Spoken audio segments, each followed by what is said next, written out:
Hello and good afternoon, everyone. I'm day weather meteorologist Don Watzel with your afternoon video update for Thursday, January 14th. Very strong wind gusts will finally subside, albeit a little slowly overnight over the eastern third of Wyoming, mainly along and east of the Bighorn and Laramie Ranges and along and east of I-25. Central and western areas of Wyoming have received much quieter winds today compared to yesterday, and that will make its way eastward as our trough of low pressure moves over the high plains.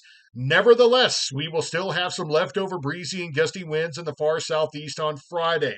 Otherwise, tomorrow should be mainly dry and cool, but we will introduce a few snow showers into the forecast as our next disturbance arrives Friday night and early Saturday. We're also getting a few surprise flurries today, and that's resulting in some snow squalls. We'll check out those locations here in a moment. First off, let's take a quick peek at some wind gusts that occurred yesterday across the state of Wyoming. Taking top prize was 11 miles west southwest of Warren Air Force Base near Cheyenne, peaking at 105 miles an hour for an afternoon wind gust. Not too far behind was 10 miles northeast of Atlantic City near South Pass. They got up to 101 miles an hour. Some other areas, 1 miles northwest of Cheyenne, 92 miles an hour. In town itself, they got 89 miles an hour. 89 miles an hour was the peak wind gust as well, 13 miles east southeast of Elk Mountain. 2 miles east of Torrington got up to 86 miles an hour for wind gusts yesterday.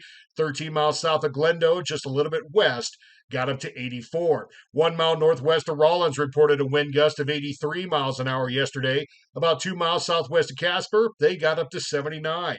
Few other locations, 5 miles northwest of Gillette, peaked at 79 miles an hour for wind gusts.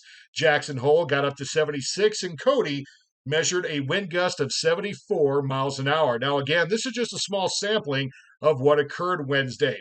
Numerous other locations, as noted by our area weather service offices, reported wind gusts over 60, 70, and even 80 miles an hour.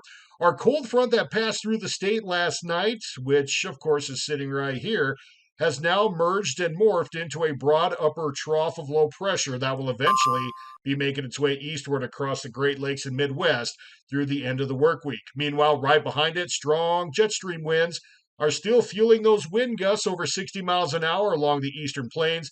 That will slowly subside as we head into the evening and overnight hours.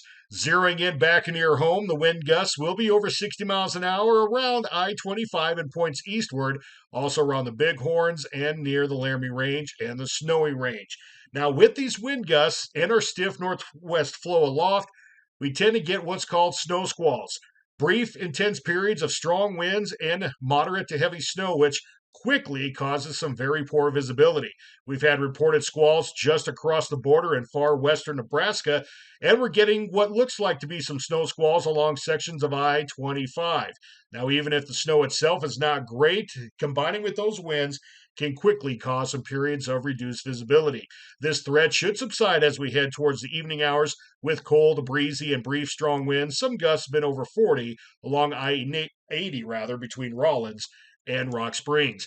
For tomorrow, then, most of the state should be dry through the afternoon. Then our next disturbance will bring some scattered light snow showers Friday night into Saturday, mainly along and around the mountain areas, with the adjacent plains also getting in on possibly a trace up to an inch of snowfall. Meanwhile, far southeastern Wyoming, I-80 west of Laramie through Cheyenne and Pine Bluffs and I-25 Colorado up to Glendo still may have some leftover west wind sustained to 20 and 30 miles an hour with gusts near 40 to 50. All in all, travel conditions should be a lot better as we head into the weekend, but continue to look out for some scattered slick areas and localized areas of blowing snow if you are traveling throughout Saturday and Sunday. Thanks for listening and watching.